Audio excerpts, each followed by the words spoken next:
Voltamos com o terceiro e último bloco da nossa conversa com o Eduardo Cury. Bom, Cury, aí em 2018 você se reelege, né, para o segundo mandato. Em 2022, foi o ano passado, você tenta de novo e não consegue se reeleger. Numa disputa toda com polarização, o Brasil inteiro. Como é que você avaliou a eleição do ano passado? Olha, Rodrigo, eu sabia que seria uma eleição difícil, não para mim, porque o quadro estava bastante polarizado e o meu partido não era um dos polos, né? E eu sabia que era bastante, eu sabia que podia me eleger ou não me eleger, mas aconteceu dois fatores que eu não esperava. Eu não esperava a votação que eu tive, foi uma votação grande. Eu tive 92 mil votos, eu tive mais votos, por exemplo, que três governadores do meu partido foram candidatos a deputado. Eu tive mais votos que o Beto Richa, que se elegeu deputado, ex-governador do Paraná. Eu tive mais votos que o Aécio Neves, que ex-governador de Minas, que foi candidato a deputado. E tive mais votos que o Serra, que foi ex-governador de São Paulo, ex-candidato a presidente, já teve milhões de votos. Então eu tive uma excelente votação. O que eu não esperava, de positivo, eu não esperava uma votação tão grande assim. O que eu não esperava é que o meu partido tinha um planejamento de fazer 10. Né? Você imagina, o partido está 28 anos no poder no governo do estado de São Paulo, né? Em 70 vagas, o partido do governador fazer 10 não era uma coisa absurda, já tinha feito 18, 17 e tal. E acabou a hora que você abriu a urna, ele fez 3, né? E eu era o quarto colocado. Então, e o problema não ocorreu com a minha votação até que foi, eu sou grato a ela, eu tive mais votos em São José que na última eleição, eu tive mais votos em Jacareí do que na última eleição, eu tive mais votos no Vale do Paraíba que na última eleição. Foi a única região do estado de São Paulo onde nem o Boulos, nem o Eduardo Bolsonaro, nem a Zambelli ganharam. Eu fiquei na frente deles, todas as regiões eles ganharam. Então, o que eu pude fazer estava excelente. Agora, o meu partido, por exemplo, foi um desastre, porque você teve candidatos que tiveram 1.700.000 votos na última eleição, teve 12 mil votos. Um candidato que tinha 250 mil votos na outra eleição, ele teve 40 mil votos. Vários candidatos de 200 mil votos tiveram 30, 40, e a hora que você soma tudo isso, o número de vagas caiu. E teve um fenômeno também na última semana, a Carla Zambelli, ela sai correndo com uma arma atrás de alguém lá, ela ia ter, segundo seus amigos próximos dela tinham me dito, que eram amigos meus também, que ela ia ser muito bem votada, ia ter 300 mil votos, e com aquela corrida que ela deu com a arma, ela passa a ter 1 milhão de votos, e esses votos todos migraram, acabaram elegendo pessoas no partido dela com muito menos votos do que eu, e tirou vagas de todos os partidos. Então, não foi dificuldade só do meu partido. Todos os outros partidos, tirando esses, PT e PL, que era o partido do Bolsonaro, todos tiveram dificuldades de eleger deputados. O meu partido teve também e eu fiquei em quarto, bati na trave e eu sou suplente hoje. Antes da gente entrar do que aconteceu com o PSDB, já que você falou desse sistema de votação, qual que é a sua opinião sobre o sistema de votação brasileiro? Estou falando em relação a coeficiente eleitoral, voto distrital, qual que é a sua posição? Qual é a sua preferência? Eu não vou falar essa opinião porque eu, na verdade, fiquei de suplente. Né? Se você pegar minhas entrevistas ao longo desses anos, eu sempre falei isso. Esse sistema só tem no Brasil, o sistema de voto proporcional. Você vota num e elege o outro, né? Então, eu defendo o sistema distrital, que é o modelo americano, que é o modelo do grandes países, tirando a Itália, é o modelo dos países, da maioria dos países europeus. Por que o modelo distrital ele é positivo? Porque você consegue cobrar, você vota, elege e consegue cobrar. No atual sistema, você vota nesse candidato, aí ele apronta, por causa de corrupção, tipo de coisa, ele muda, vai fazer um trabalho em outra região, se elege e o cara fala, mas eu não votei nele, eu quero punir ele, você não consegue, porque ele fica fugindo do eleitor. Então, o voto proporcional permite essa distorção. Eduardo, por que você não faz uma reforma? Porque quem vai votar a reforma são os mesmos que estão sendo beneficiados por esse sistema. Então ninguém vai votar contra um cara que está queimado, por exemplo, e ele se elege só na base do dinheiro. Ele não vai votar um sistema no qual ele tem que encarar um debate, encarar o eleitor. Não, ele gosta desse sistema que ele consegue fugir do eleitor. Com dinheiro ele vai sempre pegando o vereador de uma cidade nova, dá um dinheirinho para o vereador, não para o prefeito trabalha para ele nem precisa pisar na cidade. O prefeito arruma 100, 200 votos, ele arruma lá 500 votos, ele arruma lá 1.000 cidades, arruma lá 200, 300 cidades e acaba se elegendo por isso. Ou então é um fenômeno da internet, e na internet é aquele problema sério, né? Ele só posta coisas positivas, lacra na internet, ninguém sabe a vida dele pessoal, porque ele não vive ali perto das pessoas, e ele acaba enganando uma parcela da população durante um certo tempo, ele consegue fazer isso. Não que ele seja picareta, não estou dizendo isso, eu estou uma pessoa tão honesta, mas ele consegue uma superexposição baseado na lacração, né? Que eu pego um tema, por exemplo, ele agride, xinga e tudo mais, e ele ganha uma marca por aquilo, as pessoas depositam a confiança e, na verdade, pouco se importa se ele realmente acredita naquilo que ele está fazendo e tudo mais. Então, a eleição para deputado ficou um pouco assim. Já de prefeitos, governadores e presidente, não, o voto é mais pensado, as pessoas discutem e tudo mais. Então, para deputado estadual, federal e senador, as pessoas prestam menos atenção na eleição.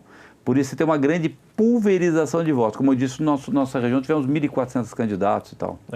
E o PSDB também ficou prejudicado. Agora, voltando a falar do PSDB, porque o Dória tentou ser candidato, não também conseguiu. Aí teve briga, na última hora, insistiu em ser candidato, sem um grande apoio. Depois, na última hora, acabou desistindo. Acabou não tendo candidatura a presidente. Isso é difícil para a gente que é deputado, ser candidato a presidente. É a primeira vez na história que o PSDB não teve candidato, né? Ou seja, uma série de erros que o partido cometeu. Vou falar a verdade, não foram só esses, né? No passado já tinham cometido alguns erros também. Por exemplo, o caso do Aécio desgastou demais o partido também. Eu fui o primeiro deputado do PSDB na época a defender o afastamento dele do Aécio, mas o desgaste, depois ele acabou na justiça, ele acabou sendo inocentado do caso de corrupção, mas o desgaste daquela gravação, né, trouxe não só para ele, mas para o partido, um desgaste. Então as pessoas, eu não acredito mais no PSDB e tal. Então isso acabou atrapalhando. Até meus votos, até o meu eleitor até preserva, mas como ele não vota em outros candidatos do PSDB, você, como eu disse, tem menos votos na sexta, dificulta mais quem está lá. E para você ver, a Mara Gabrilli, que era do PSDB e foi vice da Simone Tebet, a Mara Gabrilli já saiu do PSDB, já migrou para outro partido. Qual que você acha que é o futuro agora do PSDB? Você cogita se desfiliar do partido e ir para outro? Vamos lá. Bom, primeiro que o PSDB tomou uma grande pancada nessa eleição. No segundo turno até ele recuperou bem. Ele elegeu 3 governadores, quase elegeu o 4º governador. Não é fácil o partido eleger 4 governadores no Brasil. Então o PSDB foi muito mal no primeiro turno e no segundo turno.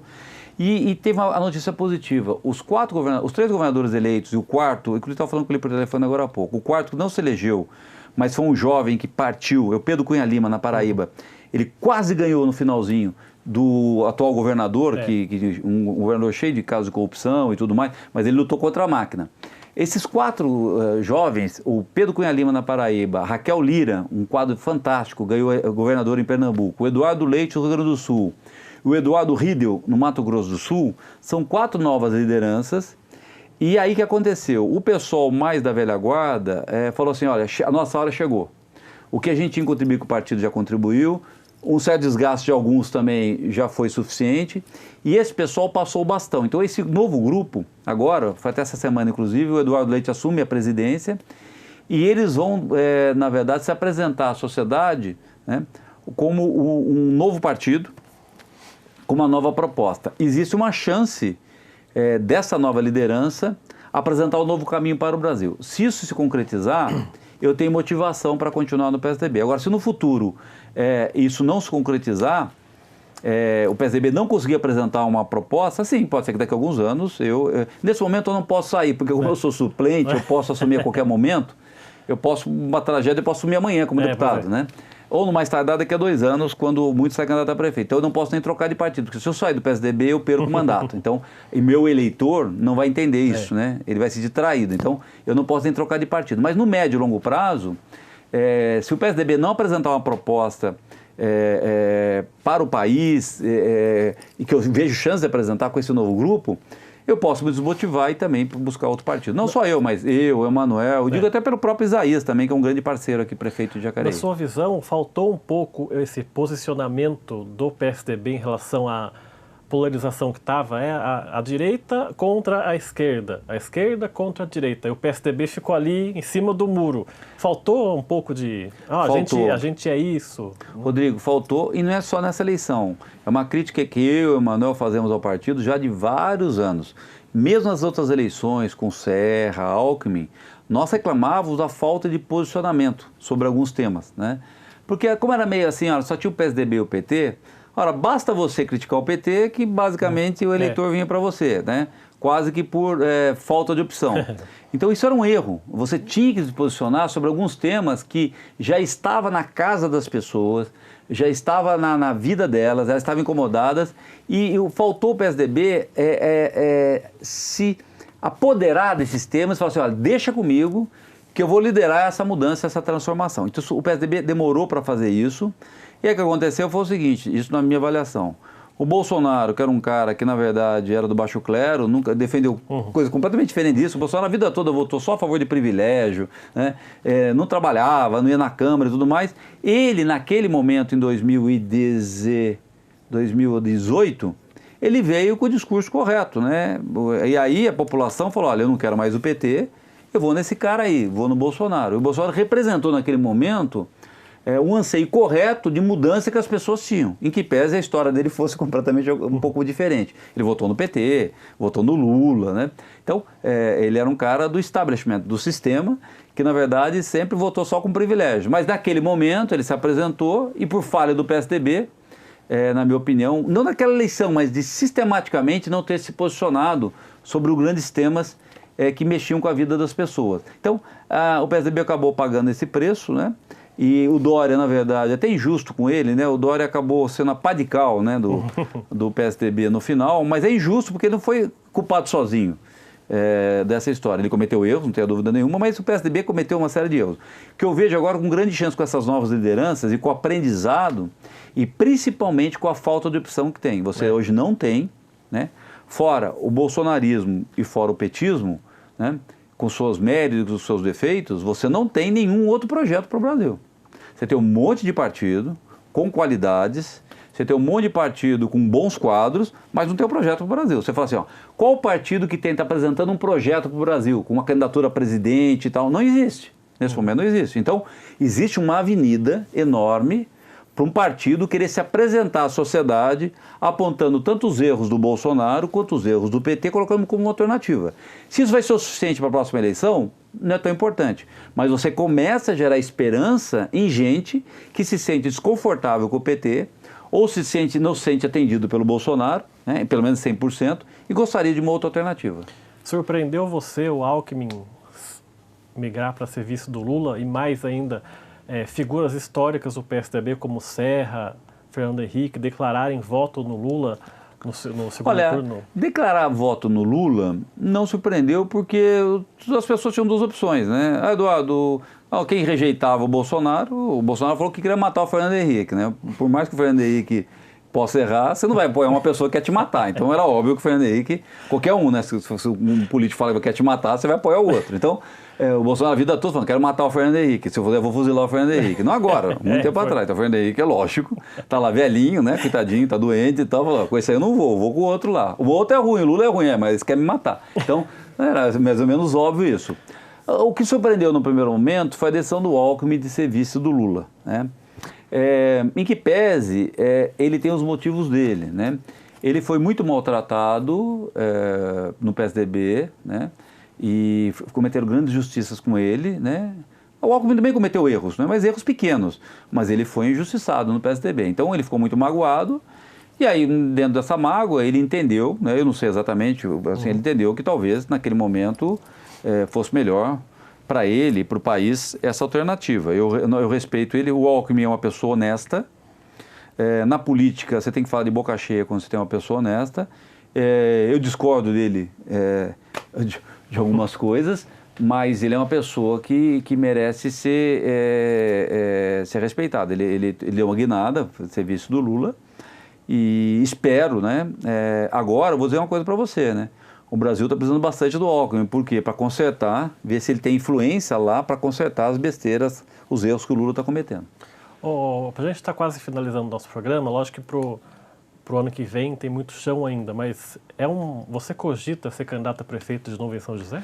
Rodrigo, não faz parte dos meus planos, nunca fez, porque eu e o Emanuel sempre teve o conceito de faz a missão e passa para outro, prepara uma outra pessoa para passar. O Manuel fez isso comigo, nós fizemos com o Felício resolveu, na verdade, largar a prefeitura, mas a ideia é essa, então não faz parte dos meus planos. Eduardo, você não vai ser candidato, você diria que nunca vai ser candidato a prefeito?